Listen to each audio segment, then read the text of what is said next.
dalam suatu sesi kelas eh, online learning. Ya, jadi kalau online learning itu biasanya gue ngajar ada mahasiswa yang dari Jepang, ya, orang Indonesia ya. Kebetulan belajar dari jarak jauh. Ada yang dari Korea juga ada. Terus kemudian dari hampir seluruh Indonesia, ya. Dan satu kali ini yang menjadi perhatian gue dan perlu gue sharingin di sini. Ada akhirnya eh, gue minta seorang bapak untuk sharing dan dia sharing, tiba-tiba aja sharing, ya mas, gue berinvest tuh buat anak, pendidikan anak di asuransi Bumi Putra, eh, apa Jiwasraya ya, pokoknya yang terkena kasus kemarin dah itu. Nah, lalu dia tuh sedih banget karena duit yang udah dia perjuangkan untuk pendidikan anaknya nggak bisa dicairin. Asuransi tersebut hanya mengeluarkan statement nggak bisa bayar dan gagal bayar. Jadi nggak bisa diapa-apain.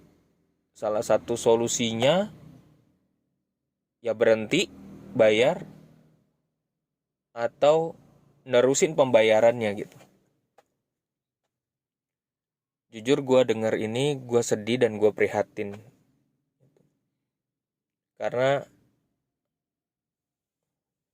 perjuangan dia naruh uang itu nggak sedikit, apalagi dia pengen supaya pendidikan anak. Kadang-kadang sedihnya itu negara kita mendorong untuk asuransi pendidikan, asuransi macam-macam, tapi ternyata boroknya justru ada di dalam asuransi itu sendiri gitu. Itu sedih sih. Gitu. Artinya bisa jadi, artinya bisa jadi ngomong ngajak soal keuangan, literasi keuangan, tapi di dalam perusahaan itu sendiri bobrok. Gue nggak mengatakan bahwa semua perusahaan asuransi itu bobrok atau jelek, enggak. Tetapi dari situ kita harus belajar secara cermat memilih asuransi yang tepat. Lah kan udah tepat gitu. Yang salahnya di mana? Menurut gue yang kurang adalah pengetahuan literasi finansialnya untuk melakukan diversifikasi. Ya, saya lagi diversifikasi. Dari bapak ini gue belajar lakukan diversifikasi. Jadi memitigasi jika terjadi adanya salah satu investasi yang akhirnya kejadian ya kayak gini nih.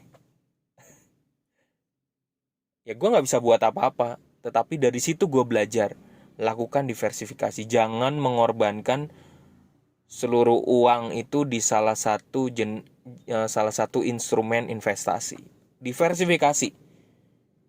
Atur uangnya pertama, manage dulu, paling pertama manage dulu uangnya. Kedua, lo mau invest di mana aja nih untuk jangka panjang kalau memang buat pendidikan anak. Jangan hanya satu. Bisa di emas, deposito, obligasi, asuransi apa. Kalau lo juga buat kesehatan lo apa, asuransi jiwanya apa. Jadi jangan jor-joran naruh duitnya gede di satu tempat. Kan kadang-kadang ada asuransi yang jor-joran supaya marketingnya, ya orang marketingnya, lo naruh di sini nanti keuntungan lo gede gitu. Nah, ada yang sampai kayak gitu. Gue juga ada orang yang cerita kasusnya kayak gitu. Maka sehebat apapun marketing untuk ngojok-ngojok lo supaya masuk di investasi itu, paling pertama bukan ngikutin apa kata mereka, tapi manajemen uangnya dulu nih. Lalu lo lakukan diversifikasi secara benar supaya lo nggak boncos. Jadi kalau satu ada perusahaannya itu boncos atau dia ternyata bangkrut, lo masih bisa bertahan dengan beberapa diversifikasi yang lu udah lakukan gitu. Itu hal penting menurut gue ya, disclaimer on. Tetapi dari banyak cerita yang pernah gue dapat, dari banyak kisah yang gue seringin sharing di podcast gue, kayaknya penting banget tuh lakukan diversifikasi. Sekali lagi, kalau lo bingung untuk melakukan diversifikasi, lo WA gue aja nggak apa-apa. Ya, lo WA gue, udah ada di podcastnya, udah ada di paling atas di profilnya. Ya, tapi jangan sampai lupa ya, follow, nyalakan loncengnya dan kasih bintang ya. Gitu. Pertama-tama gue bukan ngejar itu, tapi yang paling penting adalah edukasi. Kalau lo kesulitan, lo WA gue. Kalau lo punya kisah, lo boleh WA gue atau lo tulis cerita, disertai juga email lo atau WA lo, nomor HP, sehingga gue bantu dengan ikhlas hati untuk ngebantu lo.